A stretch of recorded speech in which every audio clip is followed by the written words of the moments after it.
ভেনেজুয়েলাতে চলছে অনূর্ধ্ব-20 CONMEBOL championship. আর কনমেবলের আয়োজিত অনূর্ধ্ব-20 চ্যাম্পিয়নশিপের ফাইনাল রাউন্ডে নিজেদের প্রথম ম্যাচ খেলেছে ব্রাজিল ও আর্জেন্টিনা। দুই দলই প্রত্যাশিত জয় পেয়েছে। ফাইনাল রাউন্ডের পয়েন্ট টেবিলে আর্জেন্টিনার অবস্থান দ্বিতীয় আর ব্রাজিলের অবস্থান তৃতীয়। এক ম্যাচ শেষে আর্জেন্টিনা অবস্থান করছে 3 পয়েন্ট নিয়ে 2 নম্বরে, আর ব্রাজিল আছে একই সমান পয়েন্টস নিয়ে 3 নম্বর পজিশনে। নিজেদের পরবর্তী ম্যাচে ব্রাজিল মাঠে নামছে আজ রাত বাংলাদেশ সময় 2টায়।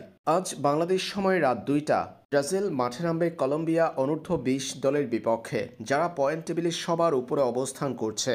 অন্যদিকে আর্জেন্টিনা খেলবে উরুগুয়ের বিপক্ষে। এর আগে যে উরুগুয়েকে 1-0 গোলে পরাজিত করেছিল ব্রাজিল। আগামীকাল বাংলাদেশ সময় ভোর 4:30 আর্জেন্টিনা মুখোমুখি হবে উরুগুয়ের। এর আগে ফাইনাল রাউন্ডের নিজেদের প্রথম ম্যাচে চিলিকে 2-1 গোলে হারিয়েছিল আর্জেন্টিনা, আর ব্রাজিল জয় পেয়েছে উরুগুয়ের বিপক্ষে 1-0 গোলে। নিজেদের পরবর্তী ম্যাচগুলোতেও জয়ের লক্ষ্যে মাঠে নামবে দুই দল।